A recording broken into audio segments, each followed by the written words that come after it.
नमस्कार दोस्तों, बात आज एक ऐसी घटना की करेंगे जिसने देवभूमि हिमाचल को पूरी तरह से हिला दिया था। 14 अगस्त का दिन था, सावन का महीना था। कुछ लोग अगले दिन की तैयारियों के जश्न में बिजी थे क्योंकि 15 अगस्त को स्वतंत्रता दिवस मनाया जाना था। इसके साथ साथ 14 अगस्त सावन के महीने के दिन देवभूमि के अधिकतर शिव मंदिरों में अच्छी खासी भीड़ जमा थी। इसी तरह का एक मंदिर है समर हिल, शिमला में। शिवबॉडी के नाम से प्रसिद्ध इस मंदिर में काफी संख्या में हर सावन में लोग पूजा अर्चना के लिए एकत्र होते हैं। कोई अपने बच्चे के जन्मदिन के लिए आया था तो कोई बेहतर भविष्य की कामना लेकर शिव भोले के द्वार पर पहुंचा था। लेकिन शायद ही किसी को ये अंदाजा हो कि अगले ही पल उनके साथ क्या होने वाला है। सुबह करीब 7 बजे जोरदार धमाका होता है। जो प्रत्यक्षदर्शी हैं वो कहते हैं कि एक साथ 2 धमाके हुए और उसके बाद क्या हुआ वो किसी की समझ में नहीं आया। इससे पहले कि लोग समझ पाते कि उन पर आपदा आई थी और खुद को संभाल पाते, तो IIAS यानी कि Indian institute of advance studies से मलबा आता है और वो अपने साथ 2 सड़कों, शिमला कालका रेलवे ट्रैक के साथ शिव मंदिर को भी बहा ले जाता है। इसके साथ ही वहां पर जितने भी लोग आए थे, पूजा करवाने के लिए आए थे या किसी और काम से आए थे, सभी को मलबा अपनी चपेट में ले लेता है। इसी दिन शिमला के बाकी स्थानों पर भी लैंडस्लाइड आए और नुकसान हुआ। लेकिन शिवबॉडी हादसे के जो जख्म है वो आज भी ताजा है, क्योंकि अभी तक भी कई शव नहीं मिल पाए हैं। चर्चा करेंगे आज के सेशन में कि आखिर उस हादसे के पीछे का कारण क्या रहा। जिस दिन हादसा हुआ उस दिन बात ये कही गई कि क्लाउड ब्रस्ट हुआ था, लेकिन क्लाउड ब्रस्ट हुआ हो ऐसा कोई प्रमाण अभी तक नहीं मिल पाया है। लगातार बारिश हो रही थी हिमाचल में पिछले 3-4 दिनों से और सुबह 7 बजे 14 अगस्त को ये आपदा शिमला में कहर बनकर आई। आपदा के अगले ही दिन से सोशल मीडिया पर तमाम तरह के एक्सपर्ट्स व्यू आने लगे। किसी ने कहा कि मंदिरों में जो व्यवस्थाएं हैं उससे भगवान नाराज है।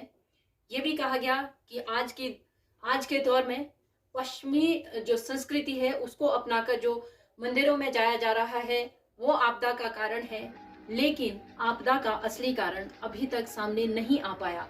फेसबुक पर एक पोस्ट वायरल होती है जिसमें उस व्यक्ति ने दावा किया था कि उसने भी मेट्रोलॉजिकल डिपार्टमेंट के साथ काम किया है और Indian institute of advance study से वो भली भांति परिचित है और वहां पर पहाड़ी की जो संरचना है वहां पर क्लाउड ब्रस्ट होने जैसी संभावनाएं बेहद कम है।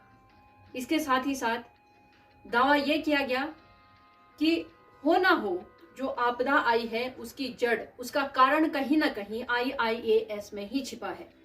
हालांकि अब वो पोस्ट हटा दी गई है, लेकिन उस पोस्ट में यह भी दावा किया गया था कि Indian institute of advance study के नीचे जो जेल है हो सकता है कि उसमें पानी भर गया हो क्योंकि वो बंद कर दी गई है उसका कुछ हिस्सा, और जब लगातार बारिश हुई वो पानी जेल में भर गया हो और एकदम से ब्रस्ट हो गया हो जिसने इस आपदा का रूप ले लिया हो। इससे पहले कि ये पोस्ट आगे बढ़ पाती या इस पर कुछ और चर्चा हो पाती, ये पोस्ट फेसबुक से अब हटा दी गई है। आपदा के बाद दयाल स्टूडियो की ओर से एक ड्रोन वीडियो जारी किया गया। आप इस वीडियो में देख सकते हैं कि कैसे IIAS का जो लॉन है उसके आगे जो पाथ बना हुआ था वहां से वो देवदार के पेड़ों के साथ ही स्लाइड हो गया और ऊपर से सीधे 2 सड़कों को तोड़ते हुए, रेलवे ट्रैक को तोड़ते हुए शिव मंदिर पर आ गिरा और वहां पर उसने कई जानें ले ली। अगर हम दैनिक ट्रिब्यून पर अगर हम एक नजर दौड़ाते हैं तो उसमें यह दावा किया गया है कि IIAS जो है वो सिंकिंग जोन में जा चुका है। इतना ही नहीं, इस रिपोर्ट में यह भी दावा किया गया है कि IIAS के जो उच्च अधिकारी है उन्होंने मेट्रोलॉजिकल डिपार्टमेंट और दूसरे जो कंसर्न डिपार्टमेंट है उनको ये चिट्ठी लिखकर कहा है सर्वे करवाया जाए, देखा जाए कि इस जोन में क्या हो रहा है। इसके बाद ये भी इस रिपोर्ट में आगे दावा किया गया है कि मेट्रोलॉजिकल डिपार्टमेंट और डिजास्टर मैनेजमेंट की एक टीम यहाँ का सर्वे कर चुकी है, स्पॉट पर जा चुकी है। खबर में दावा आगे ये भी किया गया है कि न सिर्फ Indian institute of advance study के लॉन का जो एज है वो धंस रहा है, बल्कि मेन बिल्डिंग के साथ एक जो अंदर जो रोड है वो भी सिंकिंग जोन में आ गया है।